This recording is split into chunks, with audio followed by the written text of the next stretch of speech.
Alright guys, it is time to rank the Thunderbolts omnibuses. And just a question for you guys as you're watching this. Did you see the movie yet? And what did you think? I loved it. And what is your favorite Thunderbolts storyline? And has it been collected in omnibus form? Now, at the current moment of me recording this, there are 5 omnibuses for Thunderbolts. There's 1, 2, 3 for the original Thunderbolt series, and then there's Uncaged, which is the Luke Cage series, and then Red, which is the General Ross series.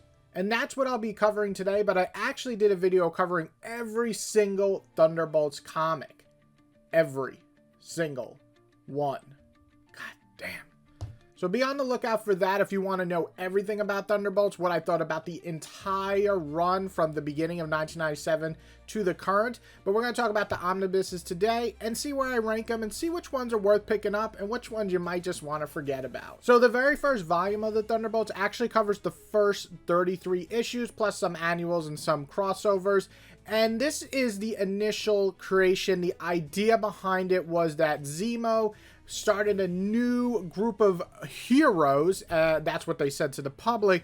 But in reality, they were the masters of evil underneath their new disguise. So what's really cool about it is that even if you know the twist, which how can you not 30 years later, but it's still good. So that's the biggest thing. When I have a twist in a comic book, if it's still not good, even if I know the twist, then that's what it was sold on. It's not going to be effective. But the twist still works because the universe thinks that they're good guys. So that's what really works. Now you're sitting there wondering, what do I think of this overall omnibus? Well, I think it's pretty damn good. Now, it is a bit outdated being in the late 90s and some of the dialogue is long-winded. But Kurt Busiek, that's his staple in comics. He kind of takes almost this Silver Age approach of dialogue, but does spice it up to make it more modern. So some of the storylines are a little bit long-winded for me, but that's my biggest negative.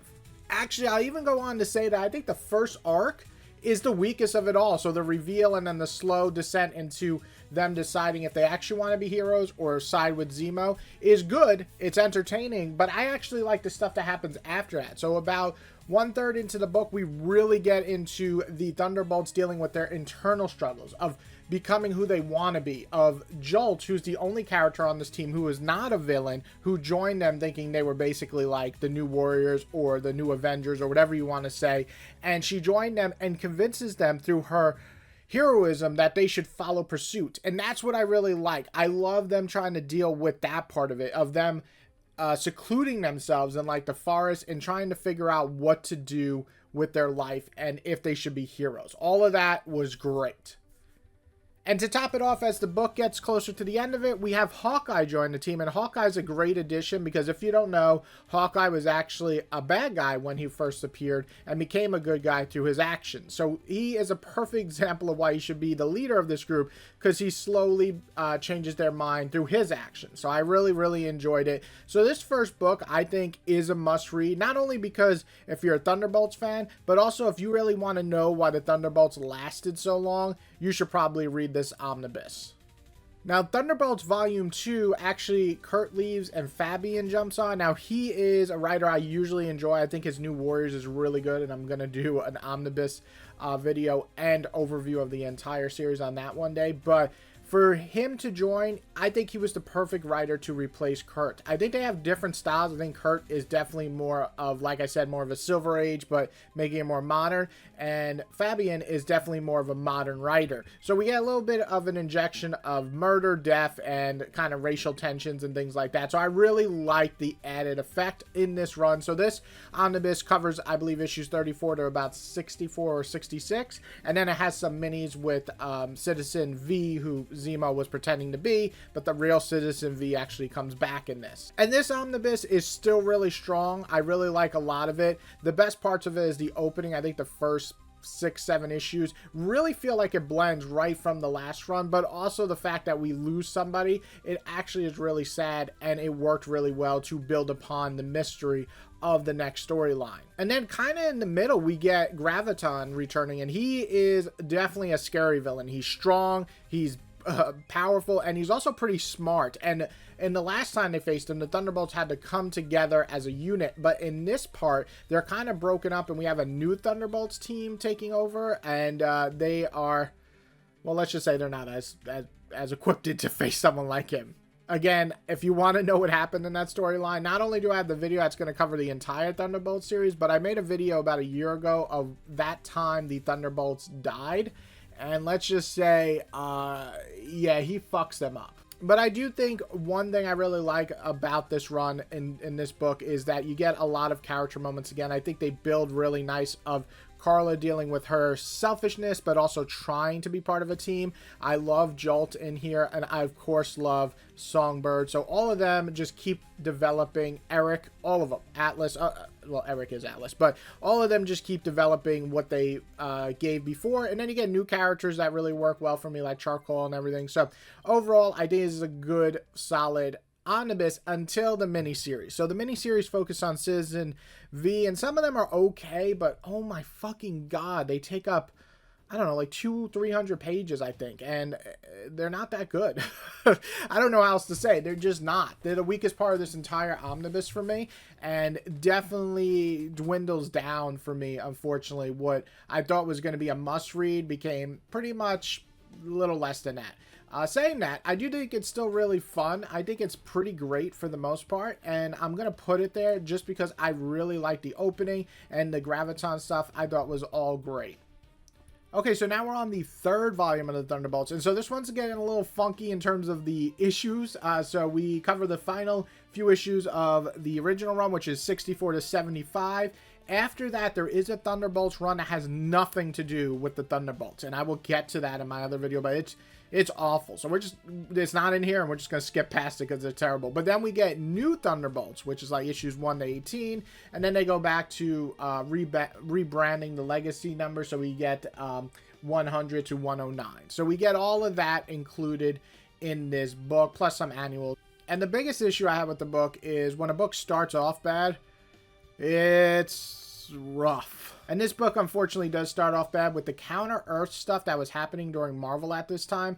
The first 10 issues or so are absolutely horrendous. I was confused, I was bored, and I just wanted it to be fucking over. This didn't feel like a Thunderbolt book at all. It felt like just trash, and I can understand why they tried to reboot it with the next Thunderbolt series that nobody talks about because it's even worse somehow. But then New Thunderbolts comes along, and I have to say that series is adequate. It's the best way I could say. It's not a bad series. It still has some fun moments. There's some fun fights. There's some fun character moments. All that's in there, but it just doesn't do anything fresh. And that kind of leads on to when the series rebrands itself with issue 100, is that till 109, it's all just the same.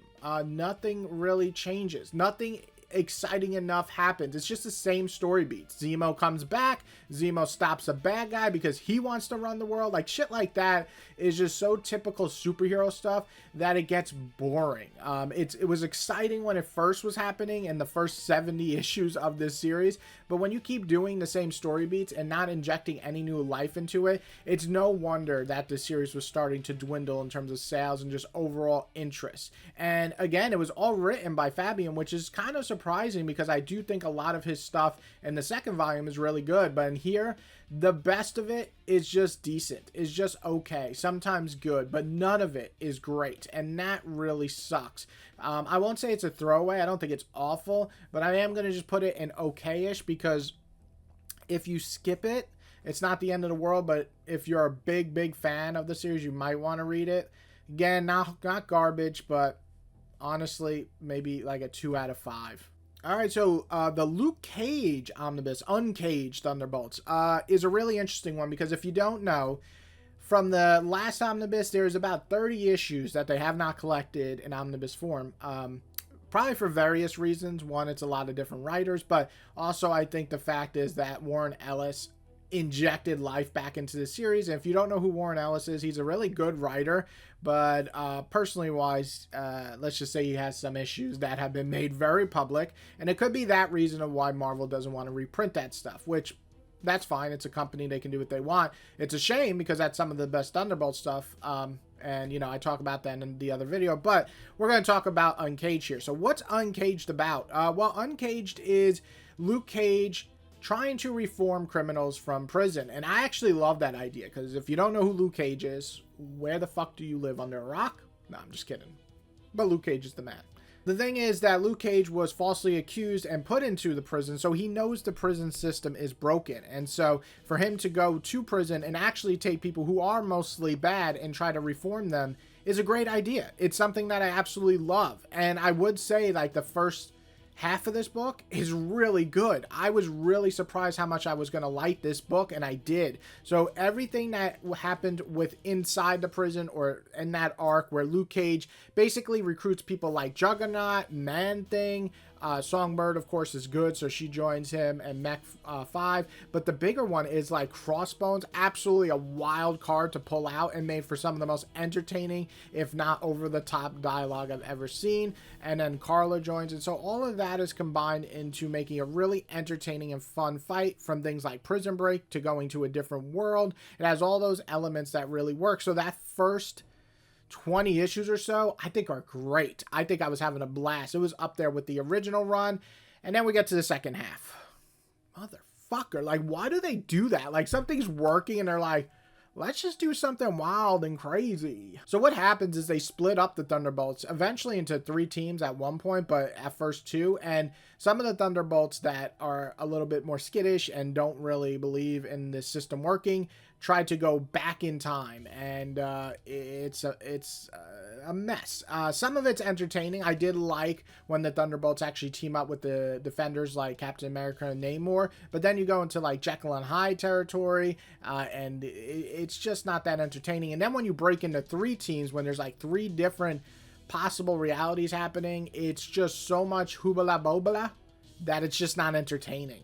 And I gotta say, that last 8 issues, the Dark Avengers, so Thunderbolts finishes at 175, I think, and then, or 174, and then Dark Avengers is Thunderbolts. They're just retitling it Dark Avengers because at that time there was a series before that called Dark Avengers, and that was really good. So they tried to capitalize off of that, but this series was not good. And pretty much the last 6 issues are just an alternate reality Thunderbolts thing that makes no sense. And then the ending obviously is not canon because they totally just fucking forget that later on. So where do I put on Cage? Well, I really enjoy the first half, but I think the second half is pretty forgettable. So I'm going to have to put in solid, but has issues. So enjoyable, but not great, sadly. And then Thunderbolts Red. So this was the one I was most apprehensive about. I'm going to tell you a couple of reasons why. The biggest reason is the first 12 issues are written by Daniel Way, who is a writer that I do not jive with. Usually most of his stuff is not for me. I think it's either okay or downright fucking bad. So I was a little bit like on the fence of even wanting to read this.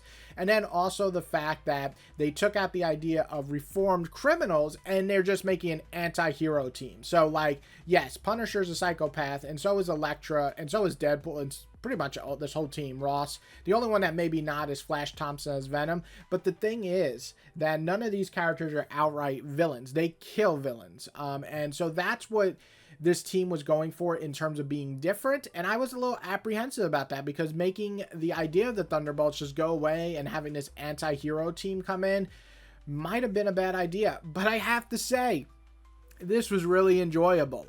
The first 6 issues are just pure blood and guts carnage, and guess what, it's fun. I can't believe I'm saying that as someone who doesn't like Daniel Way stuff usually. I absolutely loved the first opening. I thought it was just pure carnage fun.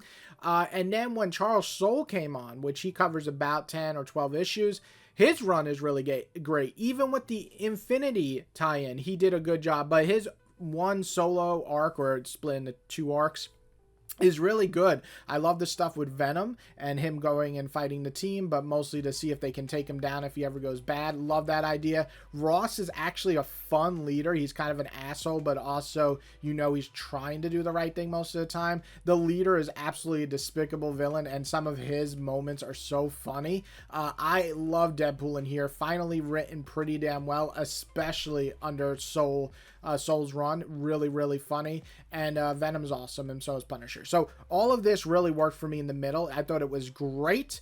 And there was some bad art, I'll say that, in the Infinity tie-in, but it does get better after that. And then the final arc is pretty much Ross versus everyone, and or Punisher really going after all the Thunderbolts. And again, it's entertaining, but it's definitely a little bit weaker than what came before it. But overall, I thought this was pretty great. I had a blast reading this. I read this in 3 days, in 3 sittings, so I read maybe like an arc or 2 every sitting, and I was never bored, which is saying a lot because I was going into this thinking it was going to be at most solid, but has issues, kind of like Uncaged, and then I was actually expecting it to be more okay-ish or maybe even throwaway, and I came out saying, I'd read this shit again. This is an entertaining-ass comic. So I'm going to put it in pretty great. I'm going to put it slightly behind Volume 2 because I think Volume 2 has higher highs. But if I'm being honest, I don't think Red has a single arc that's as boring as some of those Citizen V miniseries. So it's pretty close. And that is my ranking. Now, that would pretty much sum up most of the Thunderbolts run. Like I said, we're missing that horrible, shitty series from like issue 75 to 100 or whatever in the early 2000s. You don't want that, trust me. And then you have Warren Ellis's run, and then into Siege, which is entertaining, especially Warren Ellis's part is great, but I don't know if that'll ever be collected. And then you could collect a lot of the new stuff, but I don't really think there's enough to it. There's 2 Jim Zub series, and then there's a Strike Force, or something, Counter-Strike or whatever, and that only has 2 series at the time of this recording, so we might get an omnibus of that. That would cover maybe like 25 issues, so it'd be pretty small, but I'm thinking they're going to wait till they do a couple of more mini series to collect another Thunderbolts. So these are the main ones, and to me, must read is definitely the original. I think it still holds up, but I would say so is Volume 2 and Red. All of those I think are really good reads, and in that order would make for an entertaining read. You could definitely read Uncaged, but it is definitely uneven. That's my biggest issue with it. First half great, second half okay.